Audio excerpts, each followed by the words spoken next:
আজি মনটো বৰ বেয়া হেৰো গম পাইছেনে?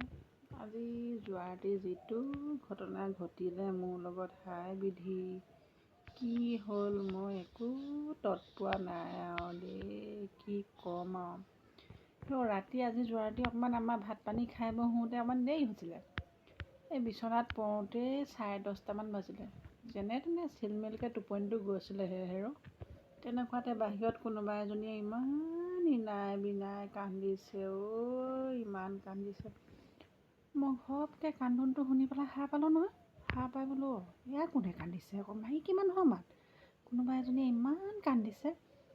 মই ভালকৈ কাণ পাতি মাতটো ধৰিব পৰা নাই, কোনে কান্দিছে বাৰু। ওচৰৰ মানুহকেইজনী মাতটোতো মই চিনি পাওঁ। নাই, এইজনী আমাৰ ওচৰৰ মানুহ নহয়। মই বাপেকক জগালোঁ, হেৰৌ উঠাচোন উঠা বোলো, সেই বাহিৰত কোনোবা এজনীয়ে ইমান কান্দিছে, কাৰণো কি হৈছে। এওঁ আকৌ কৈছে সেই নহয় বোলে, ইমান ৰাতি কোনোবাই কান্দিছে, ভূত পেটো হ'ব পাৰে দেই, মই হ'লে বাহিৰলৈ ওলাই নাযাওঁ। ভূত পেট বুলি ক'লে আকৌ অকণমান ভয়ো লাগে নহয়। থাকিলোঁ অকণমান ঠাম মাৰি। নাই, মনটোৱে সহ্য হোৱা নাই পাই, ইমান কান্দিছে। বাহিৰত বাৰু মাইকী মানুহ এজনীয়ে কান্দি থাকিলে ভিতৰত শুই থাকিব পাৰি জানো। তেহে বোলো হেৰা উঠা, যি হ'ব হ'ব, ভূত হ'লেও হ'ব বোলো। হাততে বিষ জলকীয়া এটাকে লৈ পেলাই ওলাই যাওঁ, কাঁচি এখনো লওঁ, ভূত হ'লে বোলো ৰেপ মাৰি কাটি পেলাম। সেইবুলি আৰু মনটোকে সাহ বান্ধি ওলাই আহিলোঁ। আহি পেলাই বাহিৰত দেখিছোঁ বোলো এয়া কোন আকৌ, ইমান ধুনীয়া। তাৰপিছত মই বোলো হেৰা তুমিনো কেলৈ কান্দি আছা, সেই বুলি কওঁতে মোৰ ফালে ঘূৰি দিছে। মই বোলো চিনি পোৱা নাই নহয় তোমাক, তুমি কোন বাৰু। সেই বুলি আৰু আমাৰ চোতালতে যে তুমি আহি কান্দি আছাহি। তাৰপিছত মোক আপুনি চিনি পোৱা নাই, মই ভানুমতী আকৌ, সেই বুলি কৈছে।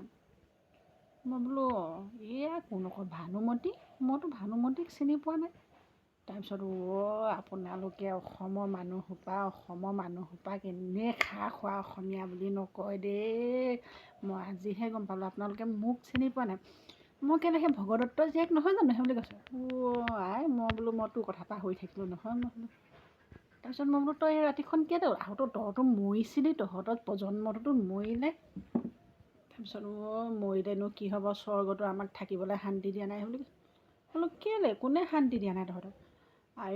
মোৰনো দুখৰ কথা কি ক'ব, ইমান দেউতাই জাক জমককৈ মোৰ বিয়াখন পাতি মোক দুৰ্যোধনলৈ বিয়া দিলে। দুৰ্যোধনলৈ বিয়া দিবলৈ পানী তুলিবলৈ সেইটো গুৱাহাটীত যে আছে দীঘলী পুখুৰীটো, সেইটো মোৰ বিয়াত খান্দিছিলে মোৰ দেউতাই। মোক ইমান ইমান মৰম কৰি দেউতাই বিয়াখন পাতি সেই ঢাক ধুমে পানী চানী তুলি গায়নে বায়নে পানী তুলি মোৰ বিয়াখন পাতি দিলে। সেইটো পুখুৰীনো লোকৰ হাতলৈ গ'লে মই কেনেকৈ সহিব পাৰোঁ, সেই বুলি যিখন কান্দিছেহি নহয় মোৰ আগত। মই বোলো তই বাতৰিটো পালি হ'বলা। বোলে মই বাতৰিটো পাই মই তত পোৱা নাই।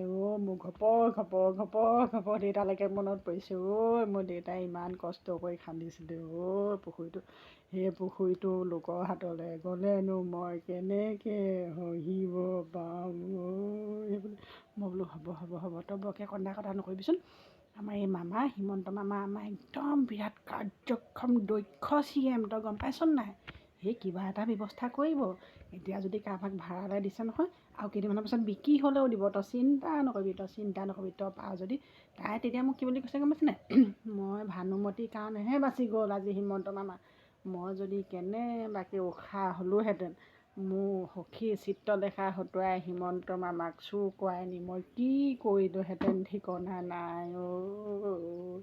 বেছি ইমান কান্দিছোঁ, মই সহিব পৰা নাই দেই।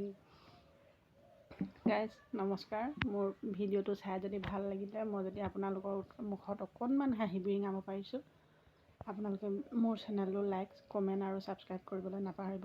মোক এখোজ আগুৱাই যোৱাত সহায় কৰিব বুলি আপোনাৰ ওপৰত মই আশাবাদী।